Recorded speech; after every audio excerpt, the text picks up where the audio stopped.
Goeienaand. Good evening, fellow South Africans and citizens of the world.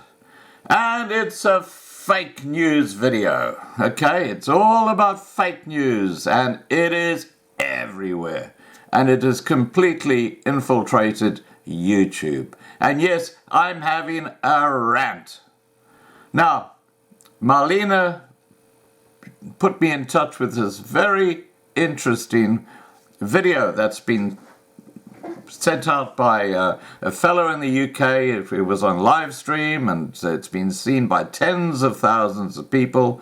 It's very new, and it's discussing Prince Harry and Meghan Markle's visit to Southern Africa. Of course. I mean, that's all the news that's happening in South Africa today, isn't it? I mean, nothing else matters. And we'll get back to that in a second. But in this video, which I will show you the clip of in a second, you see the errors in what this guy is claiming. Let's have a look at the video first. Guys, we have some more information. A horrible story out of South Africa, but I got to share it with you because it does affect the British monarchy.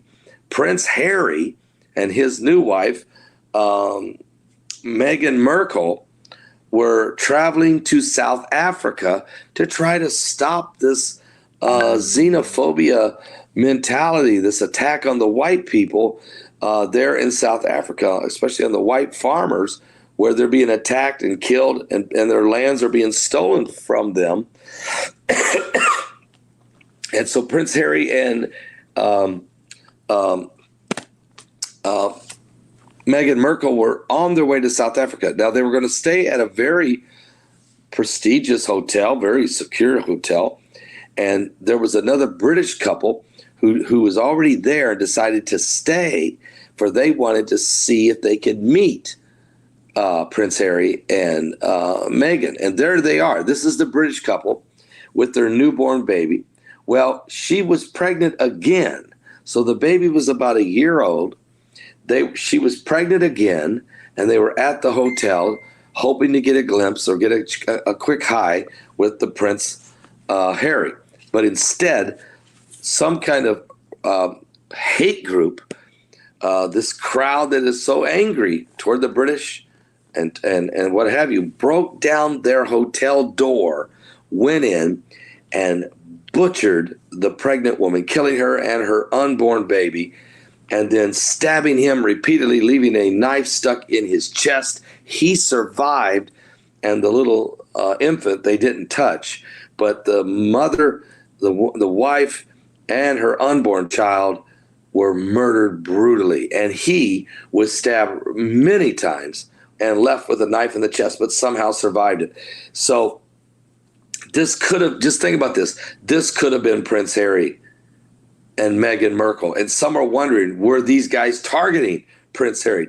Were they confused and went after the wrong couple because Prince Harry and his wife Meghan were going to stay at that hotel in South Africa? Guys, this is not good, and so we need some prayers out here.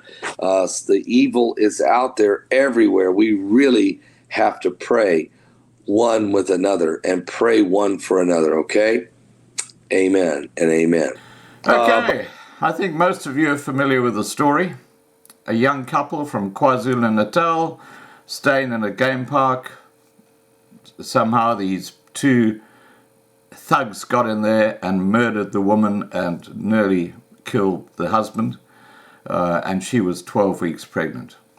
That's the beginning and the end of the story, as awful as it is. Now, you saw how this guy embellished it. He suggests that the royal family were going to be staying, or not the royal family, Harry and Meghan were going to be staying at that same hotel. And by the grace of God, it was not them who was attacked, because there was probably a mistaken identity. They were probably after the royal couple. I mean, this is a load of complete hocus pocus. This is, as I say, a guy who's a commentator in Britain. And it's quite extraordinary, the crap that comes out.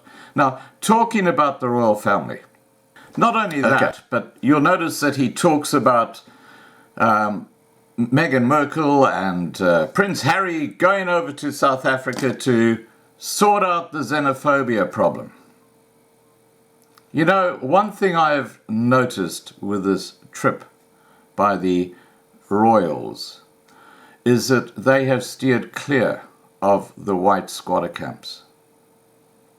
It's a bit too close to home for them. You know, they have not addressed the issues of South Africa. This is just a great big PR campaign. And talking about that, if you type in South Africa right now in YouTube and search, as I said the other day, you will find it's just full of all the major TV channels, because the Google algorithm has now been set up in such a manner that they have shadow banned all the minor channels, like mine. You just cannot find my channel anymore. And now if you, I'll actually attach the search on just South Africa, and you'll see for yourself. It's all about Prince Harry and Meghan Markle, and it's all the major television channels, like, you know, BBC News and etc., etc., etc., Sky News and so on. Whereas the real news, which is what we're talking about, is completely hidden from view. So YouTube have completely destroyed their own mandate, which is to provide a platform for all their channels. They are a disgrace, quite honestly. They are a disgrace. Anyway, look, please remember to subscribe to be kept informed. Ring the bell for the updates. Please like this video, and above all, stay safe.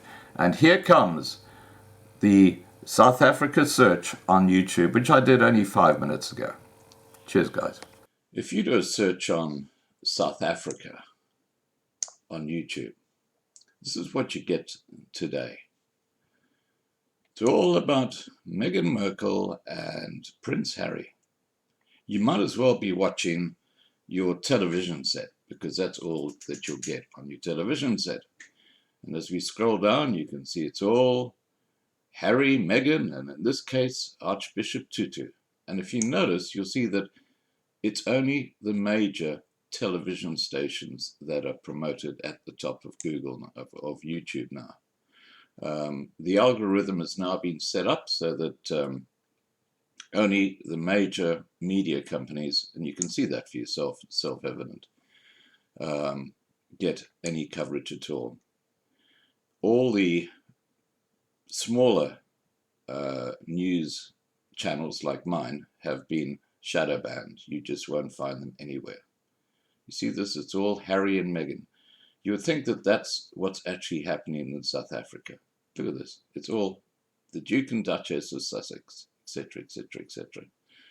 And again, you can see that it's the Royal Channel, Royal Family Channel, Sky News, World Rugby. Absolutely none of the smaller channels get a look in anymore on YouTube, which is completely against their own mandate.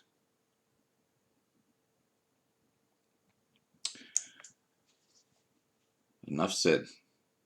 The evidence is self-evident.